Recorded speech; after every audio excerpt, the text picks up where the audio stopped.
Hey there. I just wanted to quickly come on for a couple of minutes and just share kind of what I have been thinking about recently, kind of a little bit of what this season is for me at the moment. Um, as you can see, I'm out in a large park, appropriately socially distanced from the people who are coming through here.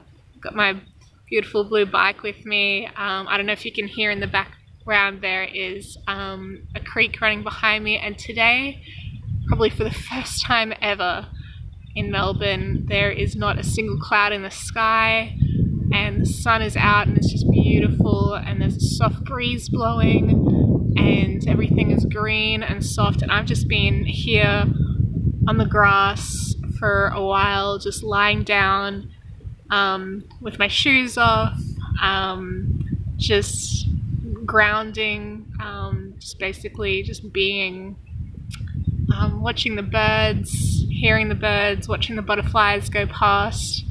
I saw some ducks flying just through the creek a minute ago. They were so beautiful. But this time is a time that we've all kind of been going through together in different ways for a while now. I'm in lockdown at the moment in Melbourne, and for the first little while, first long while, it was really, really tough for me, and it still is on some days. But I'm learning to see that this is actually a season of rest for me. And I guess anyone who wants to take it. This is not a season to be necessarily doing more. If there are things in your life that God has taken off your plate in this season, just trust that He'll provide for you. He's provided for me this month in such amazing ways that I couldn't have even imagined. Like, I went through some pretty crazy transition. I moved house, moved in like an hour and a half before the stage 4 lockdown began. It was all crazy. I was homeless the day before that. So much stuff was happening. Kind of went through some traumatic experiences just a month ago. And, dealing with mental health issues due to the isolation, the lockdown, the lack of support, kind of being alone in Melbourne, not having really anyone close to me, certainly not anyone that I can hug, and I'm a hugger. And so that was really, really tough for me. But yeah, after I moved into this new place a month ago and sort of just got my bearings and just tried to see what was going on, what God wanted me to do, and I kept trying to do stuff, I kept trying to make stuff happen, kept trying to, do the right thing and try to work and all this kind of stuff, but just none of that was coming through. And in a weird, miraculous way, I've actually been on leave for the past 4 weeks straight, without me asking to, trying to, anything like that. Things have just happened, which means I'm getting paid to sit around and rest at this point. And that's just honestly wonderful. After the first couple of weeks of that and realizing that, things weren't going to change immediately, I realized that, hey, I'm allowed to embrace this. I'm allowed to, oh, there's a dog running past. Hello. Hello, Lala. Oh, that's so cool. Yeah, I'm allowed to embrace this season of rest. Like, I have always tried to push myself in the past. I've always, taken that value that the world seems to produce and push on us, that we always have to be doing and producing more. But God tells us that He loves us. He created us. He's always loved us. He's always wanted the best for us. He's always provided for us, and He always will. We don't actually have to do anything to earn our worth, earn His love, He always loves us, always cares for us, always provides for us, is always there to comfort us. And I'm only just sort of learning this now. You'd think I would have learned this sooner. I'm a chaplain. I work with primary school kids, and I talk to them, maybe not about these particular topics so much, but like this is like this wellness, this well-being sort of thing is what I have been trained to do, and yet I'm still learning as I'm living, I guess. And I really hope that this is a lesson that I remember.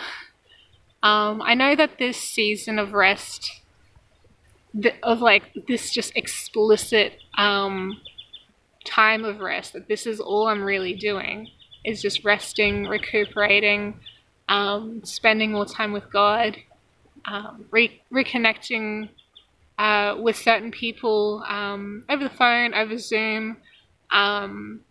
That's good, but like the best thing I can do is just lie around and do nothing. And I've started painting again. I started being a bit more creative. I even started writing a little bit of poetry. I came here yesterday. There was a huge storm blowing in yesterday, and it was cold and blustering, and I just took that opportunity of all the loud wind around me to just like sing at the top of my lungs, and I just like made up songs and was praising Jesus just down here by the creek, right behind me. And yeah, just today, just lying in the grass, thinking about stuff. It's actually been really helpful to process a lot of the stuff that I've been going through, process interactions that I've had with my friends recently.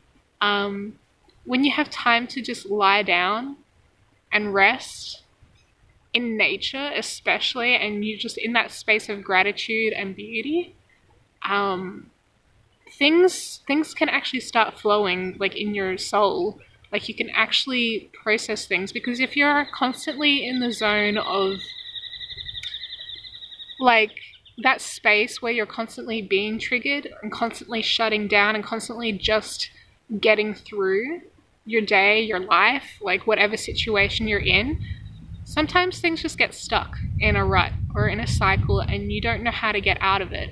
And I am so glad that coronavirus has hit, just for the simple fact that it has given me and anyone else who is willing to embrace this moment in time this opportunity to rest, reflect, and really hear from God. Like when we still ourselves, that's when God speaks. In Jeremiah, it's not Jeremiah. I always call him Jeremiah. It's not Jeremiah. It's Elijah in Kings. I think it's 2 Kings somewhere. After Elijah has just defeated the priests up at Mount Carmel, and then Jezebel threatens him, he runs away, everyone knows his story. He ends up going out into the middle of nowhere, 40 days journey off into the wilderness, finds himself up in a cave on the mountain of God, and God makes, all these elements pass by him, the earthquake, the fire, the giant wind that tears the rocks off the mountain, and God isn't in that. But once that's all past, God just whispers. And he's in that still small voice whispering to Elijah. And that thought has just been crossing my mind for the past couple of months now, that story. And I love the song by Torrin Wells, Close. The lyrics go, I can hear you whisper 'cause you're close. And God is so close to us right now. He's always so close to us, but we can't hear him through all the noise. We need to still ourselves. We need to take this rest. Yeah. We really need a rest. So it's almost definite. Almost definite. Some people are going through a season of increased growth and work because of the industry that you're in, and you're finding that this is a really opportune time for you. But for a lot of people, that's not the case. And even if it is you, still take a rest. every week, every day, 10 minutes in a day, just lie down, have a nap, do whatever you can, just rest and hear God. Oh, there's some kids behind me. Look at that, that's cool. Yeah, I would really encourage you to rest. Just hang out with God and hear his voice. Alright, blessings. Bye.